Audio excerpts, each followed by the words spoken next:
Yes. Good evening, everybody, and welcome to another exciting edition of Freaky Friday. On your protection from deception, Truth Frequency Radio, that's TFRlive.com. Ah. Is that good, Kev? Oh, absolutely perfect. Apart from the fact you sound like Count Joe of Transylvania. I feel like Count Joe of Transylvania. I don't know. I just feel like I just came out of a coffin. It's great to have you here, Joe. Hey, really thanks, man. The crud is something awful. I know a lot of people out there are suffering with it. And my thoughts go out to everybody out there that's suffering from this horrible crud. But fear not, because the light is at the end of the tunnel. Soon, there will be sunlight and vitamin D for everybody. But until then, get ready to weather the storm of ick. And boy, man, it is ick. How you doing, buddy? It's good you brought this up because I know Scott is going to be covering this in the first segment tonight because something really weird going on with this flu. I've been covering it during the week briefly on my show as well. I've been watching it getting worse and worse and worse. And more worryingly, it seems to be getting worse and worse and worse in Scotland. So it really is something very close to home over here, and I can't wait to hear Scott's take on this. But before I go and do the Johnny Whistles role, I'm not sure where Johnny Whistles is. He told me he might make an appearance tonight, so fingers crossed, folks, he does come back. But let's go to Mr. Lopez before I do the roll call, Scotty boy. Yeah, Scotty. Yo, what is up? Yes, very good. Hey, interestingly enough, the flu is not as prevalent as they like to tell you it is. See, all that is a fear-mongering ploy to sell shots, and they all know that. The majority of the cases that people get are not flu. They're pneumonia or walking pneumonia. Well, they're actually admitting over here now that the flu vaccine this year, it's only working in 30 to 40% of cases. And I think that's probably quite optimistic. Very optimistic, very optimistic. But it's been that way for years and years and years. Every year they come out and say, well, Joe, we missed it. Let me do the chat room, and then we can get into that on the other side, because I think we're going to be able to really brainstorm this one. And I want to hear Scott as well, because I know Scott's got a take on this. But let me run over and do my best Johnny Whistles. We've got Anthony Patch, Armand, Brett Phillips from all the way down under. How you doing, brother? We got Carol, Chat Rat George, Daryl's in there, Dorito, Drone Free Zone, Frosty Wren, Galactic Pixie, Hyperion, Jabber Baby Wookie, Joe Joseph, Kev Baker's there. I wonder who he is. So Lizard Tongue, Lynn, Mark, Millie, and Millie. I hope you've seen me posting the picture of the Wookie earlier on. The Wookie is pride in place beside me, ready for tonight's Freaky Friday. Nancy's in there, Phyllis Lagan. We've got Rebecca, the brilliant Rebecca, Richie J. Jones, Rockin' Rio, the one and only Scotty Lopez, TFR Wookie, who said they could, who I think needs glasses because somehow said I wasn't that ugly earlier on. Radio Face, that is exactly me. We've got 2B in there. Andy, Brian, Charlie Brownie, C. Nelson, Don to you too, Elia, we've got Heal Thyself, Jeff Faines, Madman, surely you're not that bad, right? Mitch, Matt, Pills, Belly, Rob 1, Shazza, Slayer, Spare Rib, Tubatorium, Veronica, Waffle Buddy, and I'm out of there, Scott, before this gets too much. And like I was saying to you, it turns out, Scott, this Aussie flu, and now we've got the Japanese flu over here as well. So not one weird flu, but two doing the rounds. But, the numbers in Scotland have been increasing dramatically. A lot of the hospitals now, they're refusing to take visitors in. And up north in Scotland, there was an 18-year-old girl, a healthy 18-year-old girl who tragically lost her life to this. And I know you've got a take on what's going on right now, Scotty boy. So how about you get into it? Yeah, well, I mean, this is really, really weird. And I honestly I don't think this is the flu. I think there is a flu going around. Whatever this Aussie flu is, was it H2N3 or whatever crazy number of flu it is now? I think we have this flu going around, but I also think there's something else happening. I think there's something else going on that we're not being told about. Either A, they don't want to scare people because there's something going around that they really have no control over, or B, it's something a lot more nefarious. Now, there was a story recently. I'm going to dig up the audio on this here because I've been seeing these pop up in the news like pretty much daily now about people just dropping dead. Like healthy young adults and teenagers just dropping dead from organ failure, and they're blaming it on the flu. And in some cases, they're not even showing symptoms of having the flu. One of these cases was a 17-year-old, and he just collapsed in the back seat of his sister's car, and his heart stopped. Now, they didn't know what caused it, and then I guess they did all kinds of tests, and then they said, well, okay, he had the flu virus in his body. And then, I mean, they kind of just left it at that. So I'm going to go ahead and play this audio here. And I don't know, we can get into this because I think there's something more going on than just the flu.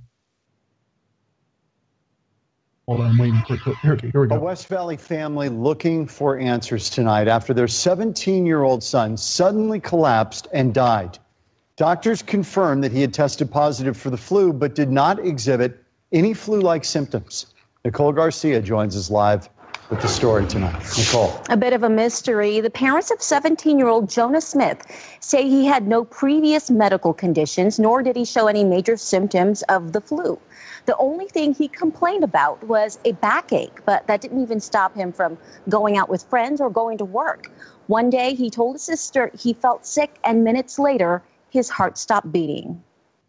Jonah Smith was a seemingly healthy 17-year-old, a junior in high school who just started working at a local fast food restaurant. He didn't even look like he had a cold. He didn't act sick. He was just Jonah, busy everywhere. On December 29th, Jonah's sister picked him up from work. He collapsed in the back seat of her car. He was flown to Phoenix Children's Hospital, where he was declared brain dead. Doctors told the family Jonah's heart stopped beating, and he died because his brain wasn't receiving oxygen.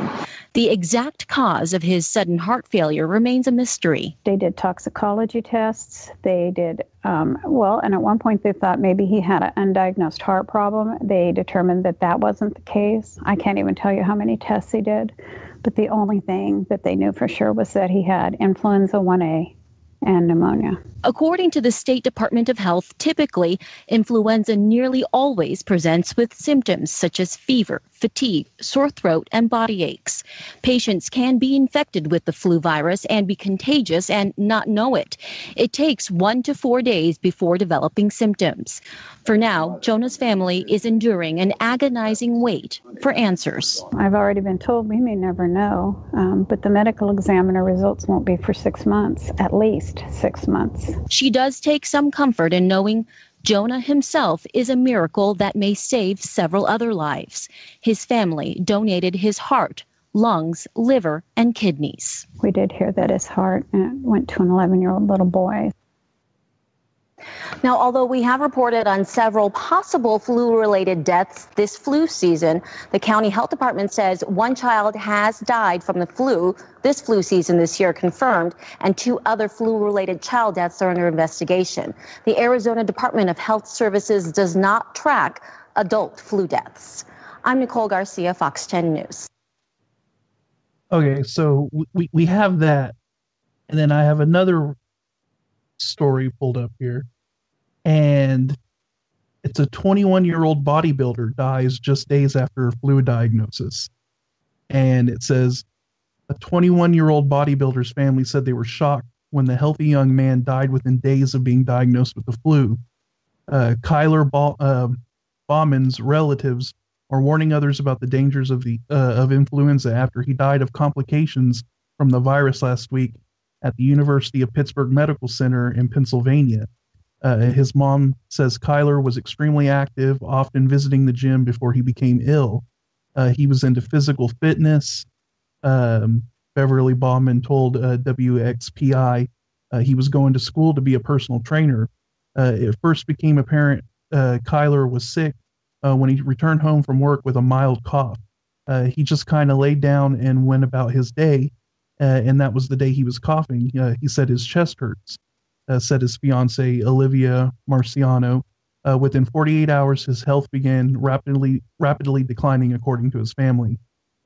He was rushed Wednesday to Westmoreland County Emergency Room and airlifted to the University of Pittsburgh Medical Center, where he died just hours later.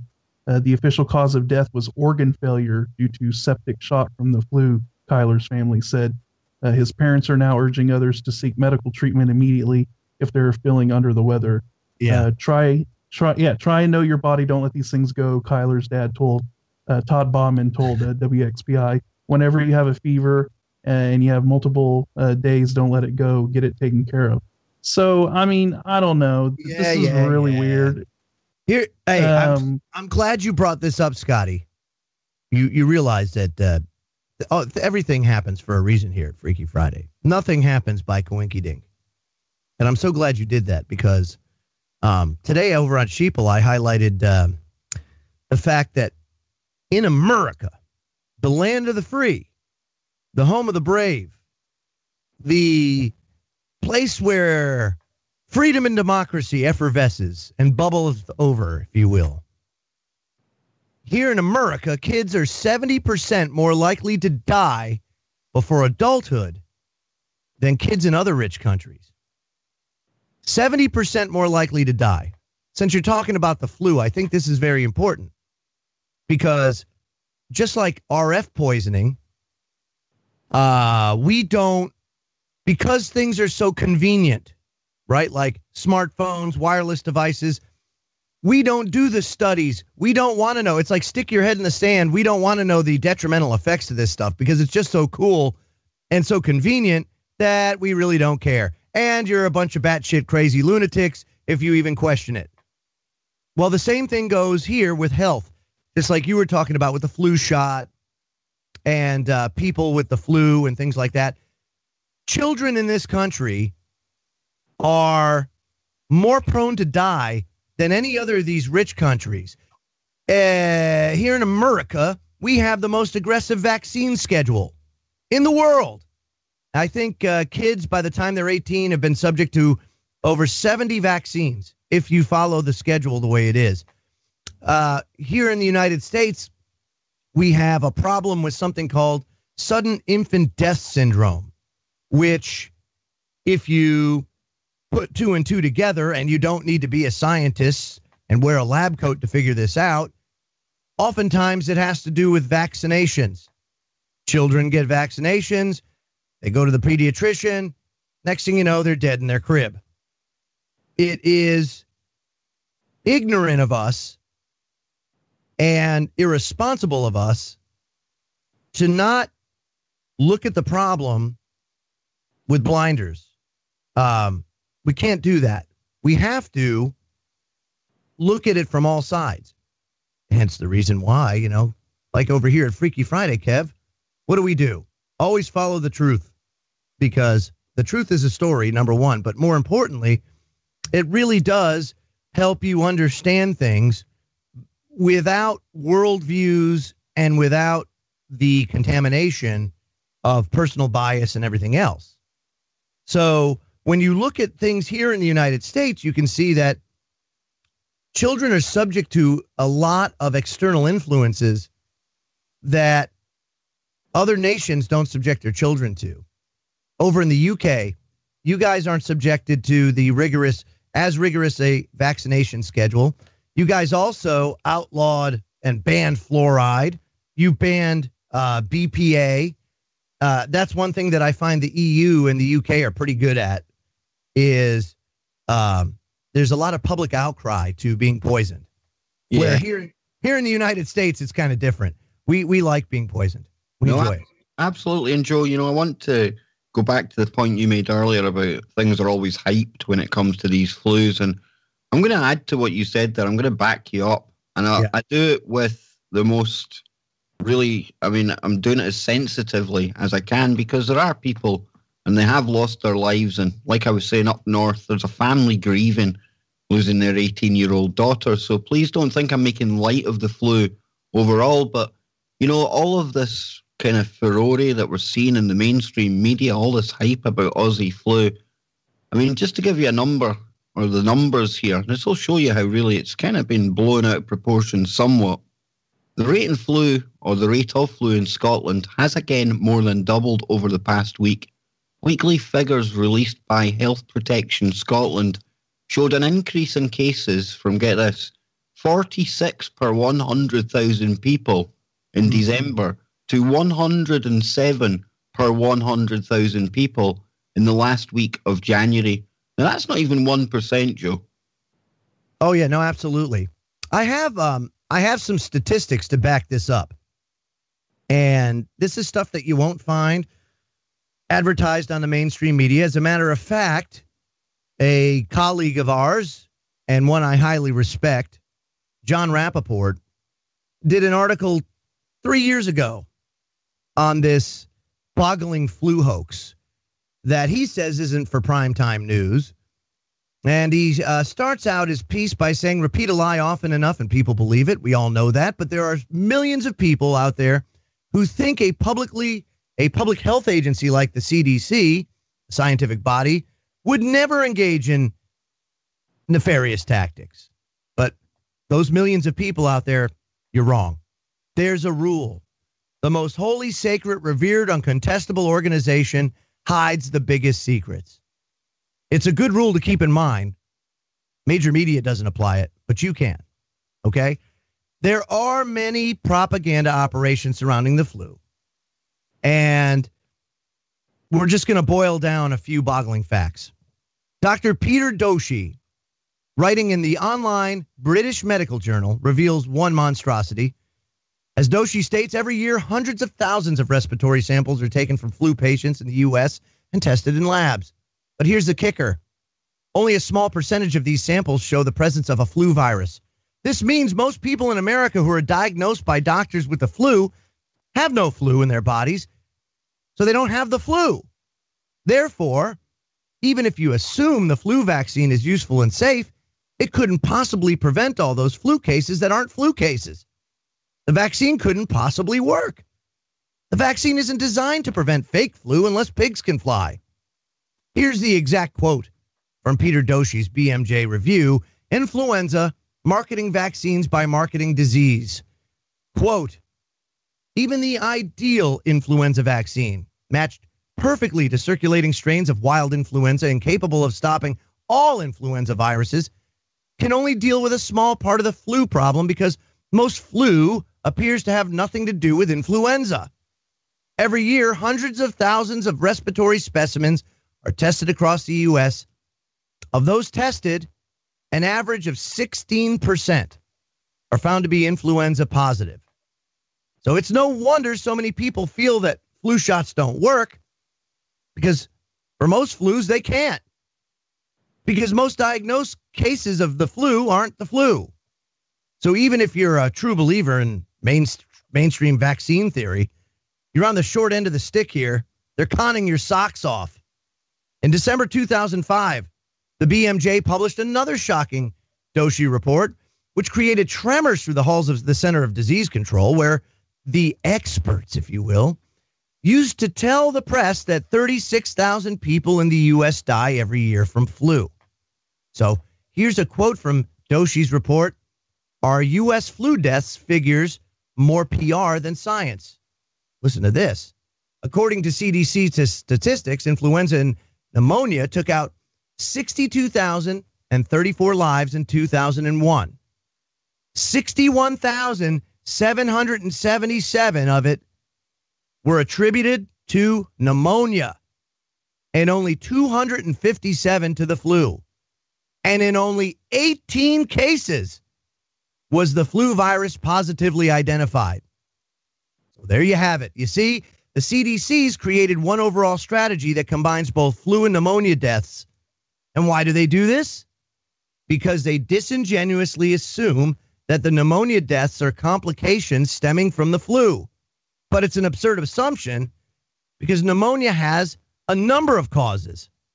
But even worse, in all the flu pneumonia deaths, only 18 revealed the presence of an influenza virus. Therefore, the CDC could not say with assurance that more than 18 people died from influenza in 2001. Not 36,000, 18. So Doshi continues his assessment of published CDC flu statistics when he said this, quote, between 1979 and 2001, CDC data shows an average of 1,348 flu deaths per year, ranging between 257 to 3,006. These figures refer to flu separated out from pneumonia. And this death toll, of course, is obviously far lower than the parroted 36,000 figure. But when you add the sensible conditions that lab tests have to actually find the flu virus in patients, the number of flu deaths plummet even further. In other words, it's all promotion and hype. You know, quote, well, we say there's 36,000 people that die from the flu each year in the United States, but actually it's closer to 20. However, we can't admit that because if we did, we'd be exposing our gigantic psyop. The whole campaign to scare people into getting a flu shot would have about the same effect as warning people to carry iron umbrellas in case toasters fall out of the upper story windows. And by the way, we'd be put in prison for fraud if we did that. So false realities bloom from intentional planting of false seeds. Bit by bit, garden by garden, pasture by pasture, the reality spreads until it's considered unimpeachable. This, my friends, is how the game works. And if you don't peel back the layers of the onion, you will never get the truth.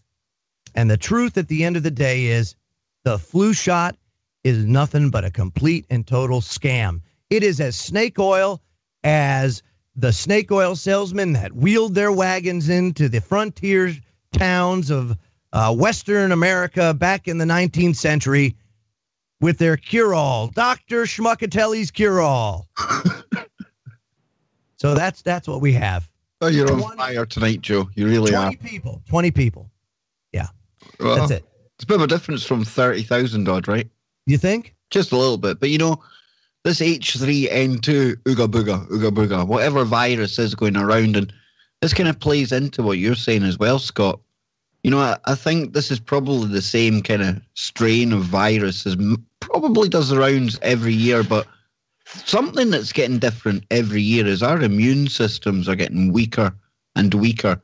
So even an ordinary strain of flu, I think, can really affect people differently now. And Scott, you mean this? Well, here's the question. Is it even the flu? I mean, this goes back to this whole PSYOP thing, right? They're just saying it's the flu, but how do we really know it is the flu? Because something really is going on here. I mean, people are dying, and what it is normal, healthy. It's pneumonia. Yeah, normal. Yeah, well, normal, healthy people don't just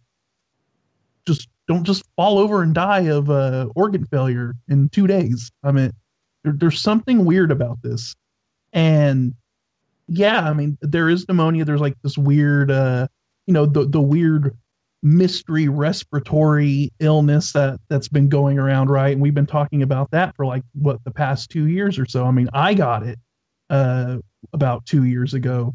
But I don't know, man. But did you get it? It seems like that's the question. Like, did you actually get the report back from the lab that said you had the live flu strain? Well, no. I mean, because I didn't know. What happens is they give you like a swab test or something like that, and then it comes back, and they say, oh, yeah, it's positive for the flu. Bullshit. You go to CVS now. They give you $20, a $20 coupon to buy in the store if you get the flu shot. They're actually paying you to get the flu shot now because it's that profitable for them.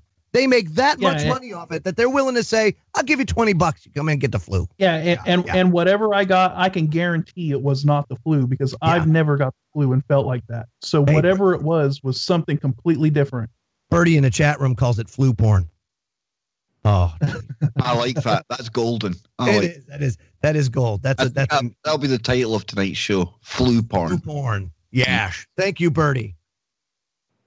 Yeah. So, I mean, again, we have to understand that our government, your government, wherever your government is, are nothing but, and we've been talking about vaccines and also child mortality.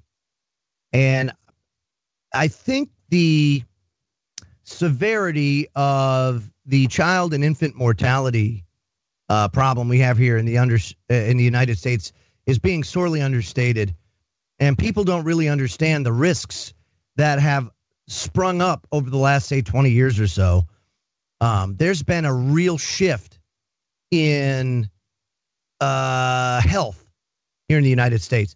You know, of course, those that live here know that the healthcare situation is just abysmal. It is horrible.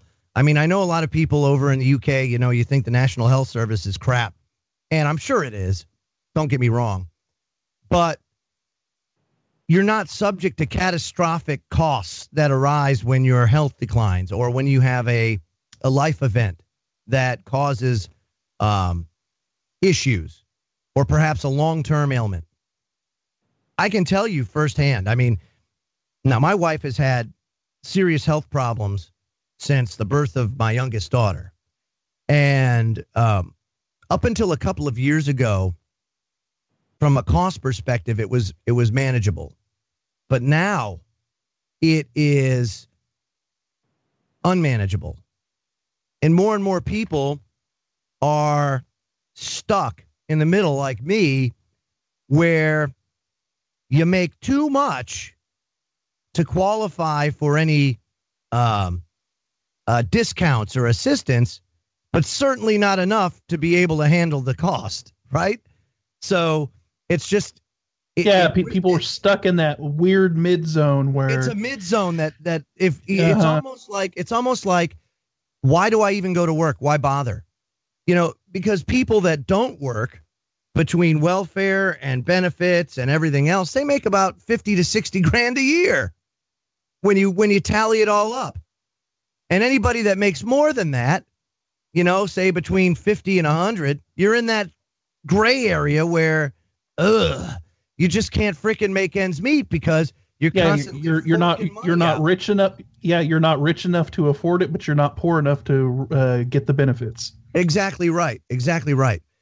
And so we really do have a problem here, which, if you look at it, this is the way it's been engineered. This is why Obamacare was put in place here in the United States. It was to collapse the system in favor of single payer, just like you have the National Health Service. So the question that I have for you two, knowing that we have issues with childhood mortality and things like that, what do you think? Do you think that single payer would be better than what we have now, or would it be worse? Go ahead, Scotty. What do you think? I really don't know. Everything is so jacked up now and so messed up that I honestly don't.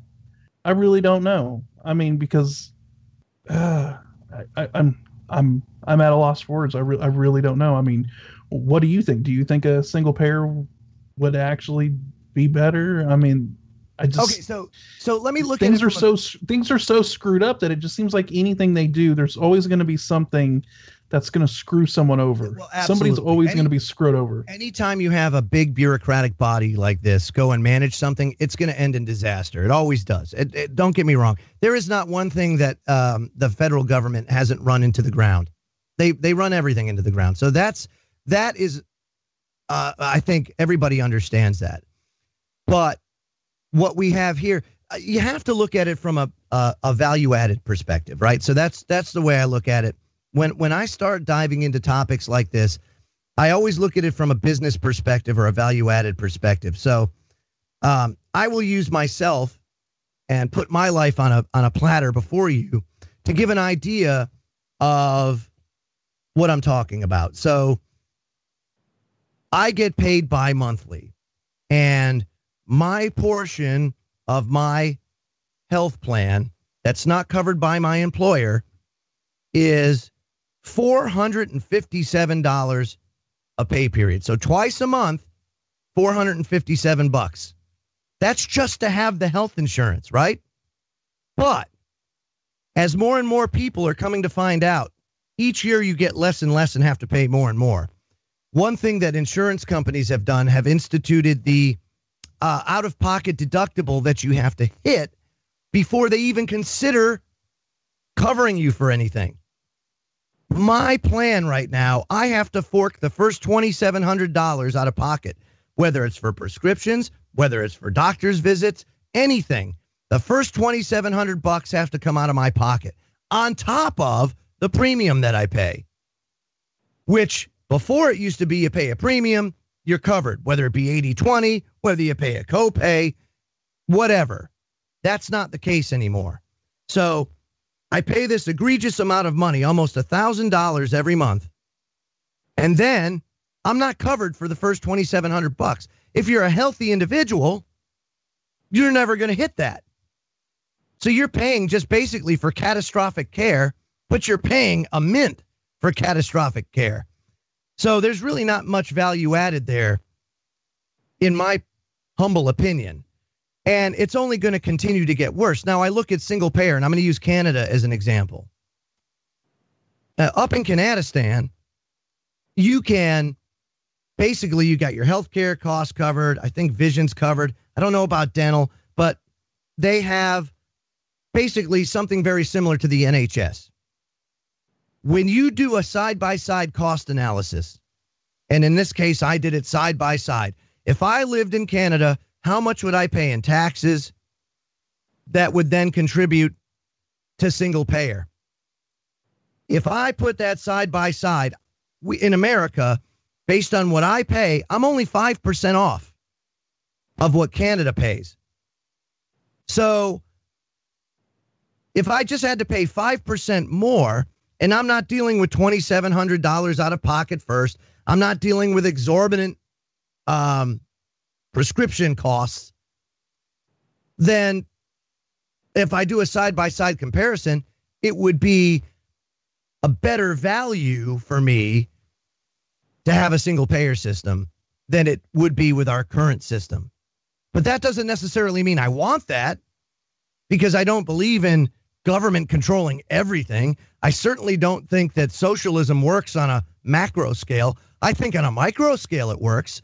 I think that communism or a commune works great on a micro scale. On a macro scale, it's horrible, because with a commune or communism, you need accountability. You have to have 100% accountability at all times. And as soon as it gets too big, you lose that.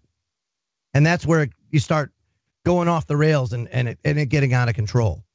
But on a micro scale, how many communes have you seen where people are happy? Look at the Amish. You know, they don't want to be bothered. They've lived the same way for hundreds of years, and it's worked. And they're left alone. I want to be Amish. Damn it. You know, because that works. But once you start expanding it too big, now it doesn't work. So yes, if you were to ask me, and I had only two ways to choose, and it was going to be the current system or single payer, I would go single payer based on my family's needs. But that's not everybody's needs, you know? So that's where I go. From a value-added perspective, I would get more value from a single payer system than the current system that I have. Just imagine the kind of healthcare system we could have here in the United States if we just took a fraction of the money that we put into defense into actually building a healthcare system in the United States. What's that?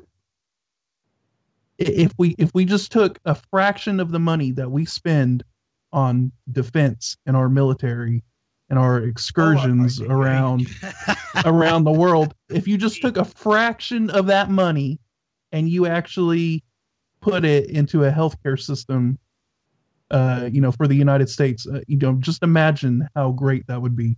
If I were to design it myself, it would be quite simple.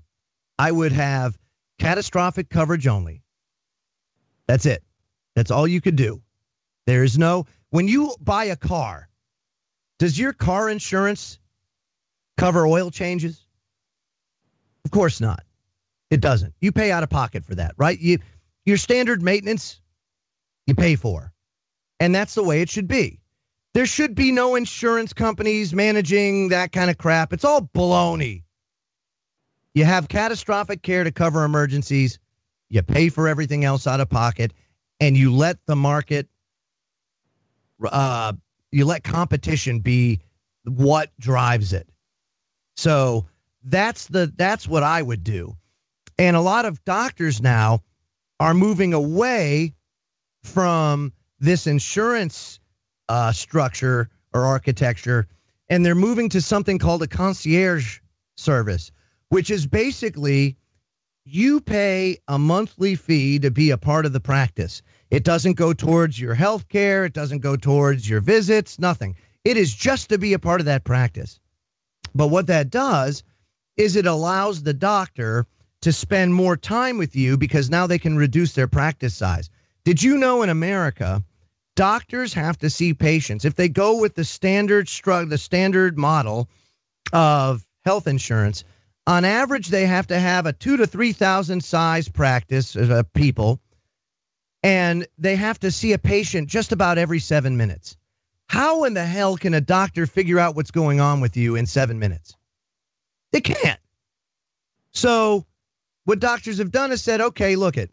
Now, and I'll give you an example. My wife's doctor is a concierge doctor. So we have to pay $125 a month just to be a part of that practice, on top of all our insurance costs, everything else. But what it does is it gives us 24/7 access to that doctor.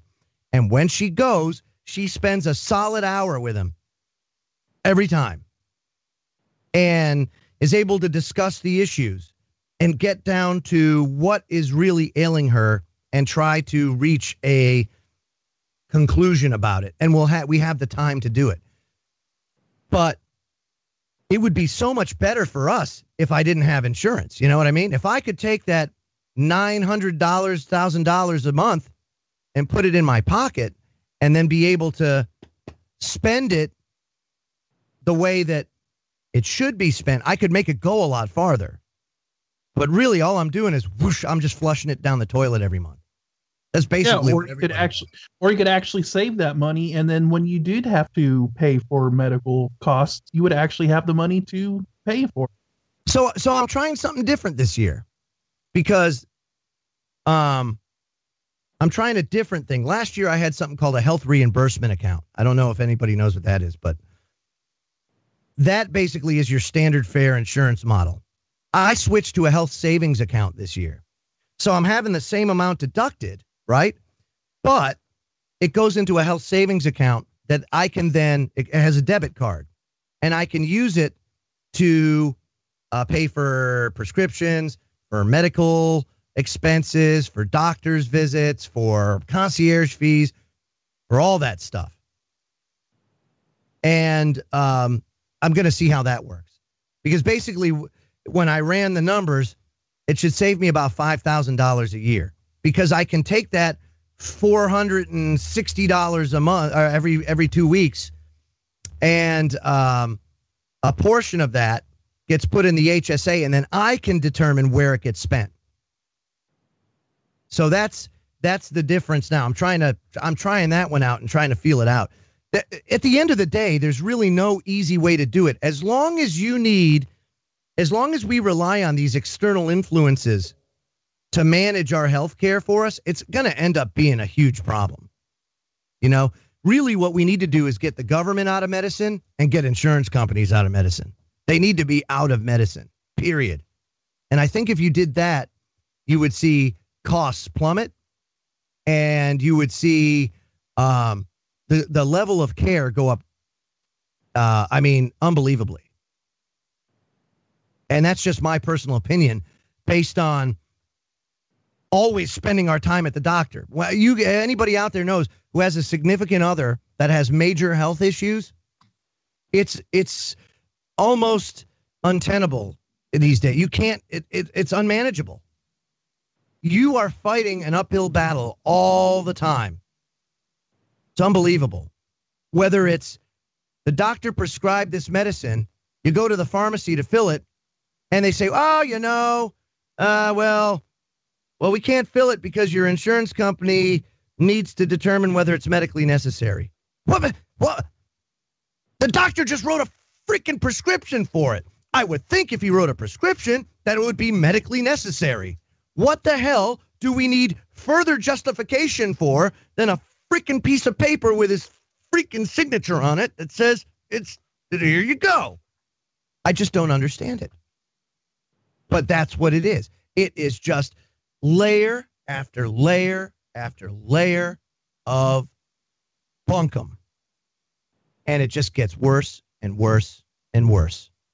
And I cannot believe that we don't have open revolt and revolution in this country, because I can tell you, based on the activism that I do on the medical side and all that stuff, there are millions of people that are suffering out there.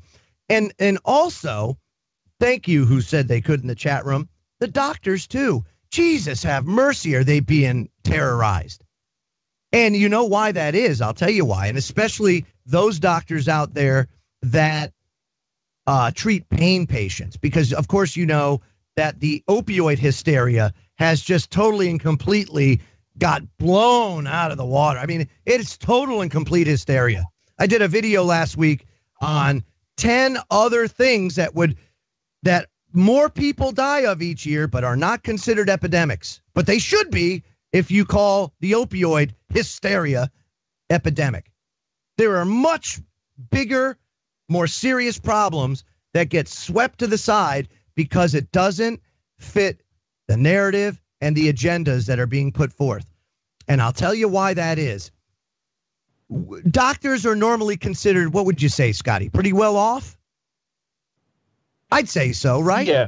Probably as they go on through their career, they probably accumulate significant wealth. In the United States, we have something here called civil asset forfeiture. What happens when the DEA, who now has, they have 1,000 different flags, any one of which, if a doctor does this or that or anything else, right, throws a red flag up, DEA comes in, shoof, they swoop in, and they take everything. They take the fucking doctors. They take the doctor's computers. They take the doctor's patient's records. They tell the doctor that you're prescribing too much. They intrude the doctor-patient relationship. It's absolutely asinine what happens. But what they don't tell you is they seize all the doctor's assets. And then the doctor who did not commit a crime, who was not even accused of a crime, is broke on his butt. And guess what happens? He isn't put on trial. His property is put on trial. His property is put on trial and has to defend itself because his property is the one that committed the crime. What? How does property defend itself? But that's the way the law is written. And so what ends up happening is you have a long drawn out process that in the end costs you as much to defend as your stuff is worth. So oftentimes what happens? They just give it away. This is what law enforcement calls manna from heaven. They're like, oh, all this civil asset forfeiture funds. Why? It's manna from heaven. Yeah. There are people that blow their brains out because they can't get basic health care. Because doctors are too afraid now to treat people with serious ailments for fear that they'll lose their medical license and that they'll lose their life's work that they work so hard and their assets that they've accumulated. That's the real situation. Not only do you have a situation where it's unaffordable, but you also have a situation where doctors now don't want to treat people. And you have so many people now blowing their brains out that suicide is actually the 9th highest cause of death in the United States. The 9th highest cause of death. Now, if that's not an epidemic, I don't know what is. Just saying. So, Kev, what do you think? Single payer or the American model? I mean, it's obviously a bit harder for me. I mean, I come from the UK standpoint, and obviously I've had my dealings with the NHS this year, right? And I know it's got its critics, but from a personal standpoint, and everyone's got their own personal experience with the NHS. I mean, I can't speak highly enough of them. And sitting listening to you there, Joe, where you're talking about having to pay the excess, the first $2,700 and things like that, I'm just shaking my head. And even my mum was messaging me on Facebook to say she's utterly shocked at the way the healthcare is over there. Now, I only know the British model, so I'm kind of used to the way it is over here. And when I hear the stories that you used to tell me about the things that Ange used to have to go through just to get the medication she needs, it's so outlandish to me. It's unreal, Joe. I mean, what do you think? I mean, would you prefer this British model that we have here? Absolutely. Absolutely. If I was given the choice between the two, if that's my two choices. Ultimately, what I would like is a free market system where you pay $25, $30 a month for catastrophic care or something like that. You know, nothing big. It's not like you're going to have these prolonged hospital stays. People don't normally have that. But if you needed it, God forbid you get put in that position, you know, that you have coverage for something like that. But as far as everything else, no, I think it should be as, like Walmart and Target compete against one another. That's the way it should be. And what happens? You have them compete, the prices go down, and if the goods and services are there and people are happy, you tend to have more business and you can charge more because you're good. And those that suck, they suck and they don't get compensated. Lots of them suck, Joe. They all suck. And you know what? What's bad is it's really not their fault to begin with, because they start off, doctors these days coming out of school or even going through school, they start off on the wrong foot because you're being taught a curriculum that's written by Big Pharma, and they're taught now to treat the symptom because there's no money in cures. So treat the symptom. Don't fix the problem. Just throw pills at it, and that's what happens. I would love nothing more than to have a doctor go to my wife and say, you know what? We're going to try and fix this problem, but, there's risks. There's risk. You have no idea. My wife and I would take whatever risk any doctor's willing to take if they would just try. Just try to fix her. But they won't, because she's too much of a problem. She's too much of a risk to their well-being. And I get it. I would hate to be put in that position. And nobody should be put in that position. But I can't tell you the number of people that suffer in silence and end up blowing their brains out because they can't be treated, or because they end up treating the symptom all the time and then they just deteriorate into nothing, which is what's happened to my wife. And the government should never stand between a doctor and a patient. It's totally ridiculous. It is. And people don't understand the level of intrusion that already exists. You don't understand that your medical records are available to the government at all times and that they routinely inspect it, especially if you're talking about chronic pain or a pain management practice. Oh, holy crap-oly, man. They are up that doctor's ass. And then some. And I mean everything with a fine-tooth comb. To the point where, like I say, doctors, they adhere to federal limits that are put forth by an agency that doesn't have doctors. And that's the issue. Whereas we have a doctor, he's an old school doctor. Thank God for him, because there aren't too many places left. But in order for my wife to get treated, listen to this, we have to drive 600 miles every 3 months to go see a doctor for something that we should be able to drive 6 minutes for. But we can't. We have to drive 600 miles every 3 months to go see a doctor just to be treated, just so she can have a sliver of relief. But instead, she suffers 24/7 in ways. And let me tell you something, folks. 6 years I spent in the military, 3 deployments. I saw war criminals. I saw how people get tortured. My wife sits in pain and anguish and suffering that far exceeds any torture that any war criminal or prisoner has ever suffered. I mean, she should, in all honesty, getting your freaking, being disemboweled and having your entrails lit on fire is probably more agreeable than to what she has to live with every day. To live with every day.